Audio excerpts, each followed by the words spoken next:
43 says, when they had fulfilled their days, they returned returned. The child Jesus tarried behind in Jerusalem, and Joseph and his mother knew of it. That's the most incredible story in the New Testament. Incredible why? That they'd been given the privilege of escorting Jesus out of a womb right to the cross, to the tomb, womb to the tomb, and they lost him.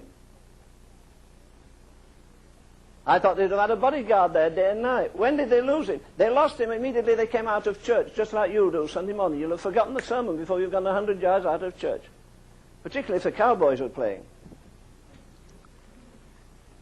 I think that's the greatest religion in Texas, football.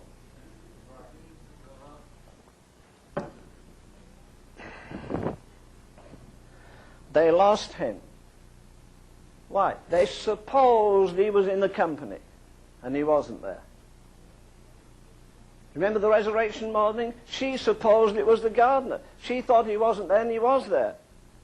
They thought he was there, and he wasn't there. Some people think if you build a gorgeous church and put stained glass windows, have a big pipe organ, and all the trimmings, that the Lord is there. Not so. Not necessarily. They supposed he had been in the company, and they sought him among their kinfolk, and they turned again. After 3 days, you know, you do pretty good. If you backslide and you make a recovery in 3 days, you're doing pretty good. Because don't backslide anyhow. They lost him and rediscovered him in 3 days. Where? In the temple. I imagine they searched every room. It was an enormous place. One part was the upper room. There were other rooms.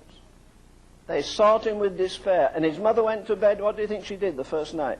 What would you do if you lost a 12-year-old boy? Cry yourself to sleep? Think it would justify? You think you'd do it the next night too? And the next night too? He's not here. Or maybe those men that, you know, come every time down by the pool of Siloam selling goodly pearls, they've taken him away, stolen him. Finally they found him where? I imagine Joseph pushing the door of the sanctuary open and saying, he's there. Where? Isn't it amazing? A 12-year-old boy's up on the front row asking the wise heads questions. It says hearing. Does that imply he answered? Hearing and asking them questions. If you don't have a 12-year-old, you haven't yet discovered how ignorant you are. Oh, heaven, you people need to pray for extra wisdom. I mean, your boy's going to have a computer. You don't know what that means anyhow. It's like buying your husband a sewing machine for Christmas. Oh? I would have loved to have been eavesdropping to what questions he was asking. There'll be very wise questions, I'm sure of that. Do you think those wise heads ever forgot that youngster? Say, that's the boy that came in the temple that day and had us all puzzled and embarrassed us. I wish they'd lose him. I felt like that about some church members too, but...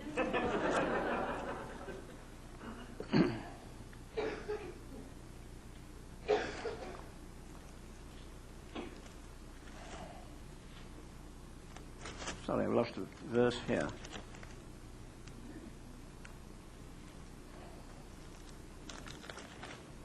Go from that incident to another incident just as embarrassing, more embarrassing, in the 4th chapter.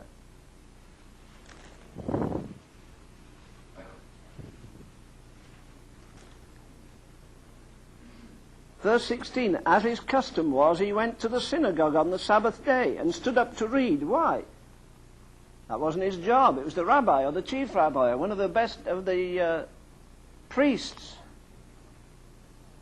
They delivered up to him the book of the prophet Isaiah, and he found a place. He found the place. I like that. He wasn't going to read anything, you know, that would not mean anything, so he wrote from the 61st chapter. The Spirit of the Lord is upon me. Do you wonder it closes the verse by saying, and the eyes of everybody there were upon him? I don't know what his voice was like. I'm sure it was majestic. Maybe it was that, even at that day, like the sound of many waters. What did he say? The Spirit of the Lord, verse 18, is upon me because he hath anointed me to preach the gospel to the poor, something they didn't do. He sent me to heal the brokenhearted, to preach deliverance to the captives, recovering the sight to the blind, and set at liberty them that are bruised. You know, that upsets a lot of people today. Oh, they're saying one pious phrase, Jesus Christ is the same yesterday, today, and forever. If you mention healing, they think you're an idiot. Well, I happen to think that Jesus isn't crippled. I happen to believe that Jesus Christ has more power and authority now than he had in the days of his flesh.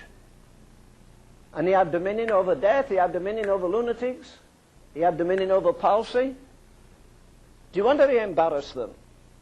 Oh yes, they said very piously, you know, they read the 35th chapter of Isaiah, when he is come, the eyes of the blind shall be opened, the ears of the deaf unstopped, then shall a lame man leap as a hart, the tongue of the dumb shall sing. He didn't read it, he did it. So he embarrassed them. The Spirit of the Lord is upon. You know, there's no greater thing this side of eternity. I'm sure, Paul, you believe in that too. Then a man can say, the Spirit of the Lord is upon me. I won't give you 2 hoots for all the degrees the preachers have. You can have 32 and still be frozen anyhow.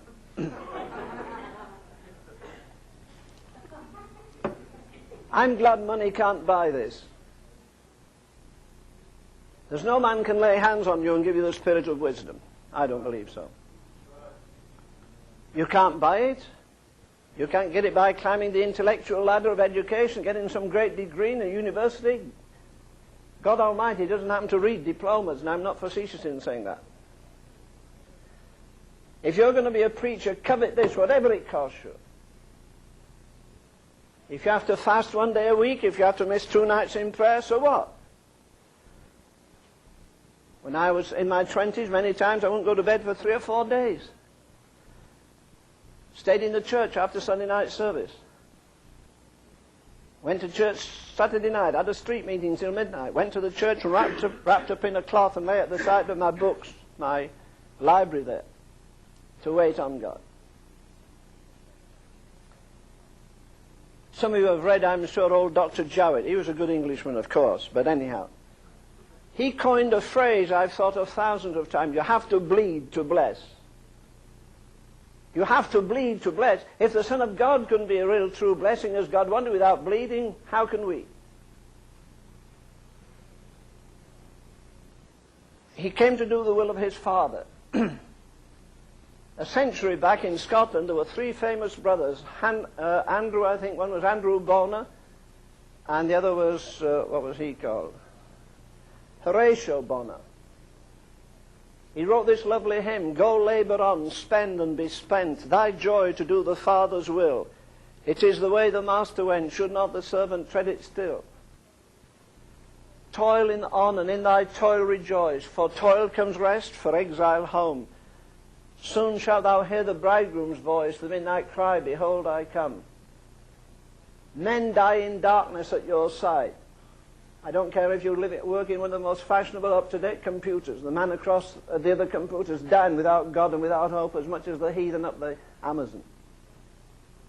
It's much more stirring to see stark naked people and Indians, isn't it? Dying in some rotten, uncivilized country. People in the Waldorf Astoria are dying without God tonight. They can't spend their millions. People in Washington trying to solve problems for the world can't solve their own marriage problems. Can't solve their own drinking problems. Can't solve their own gambling problems. We're led by idiots. This world will never be put straight till the Prince of Peace does it. You can be sure about that. The Spirit of the Lord is upon me because he hath anointed me to preach the gospel to the poor. He hath sent me to heal the brokenhearted, to preach deliverance to the captives, recovering the sight of the blind, to set at liberty them that are bruised, to preach the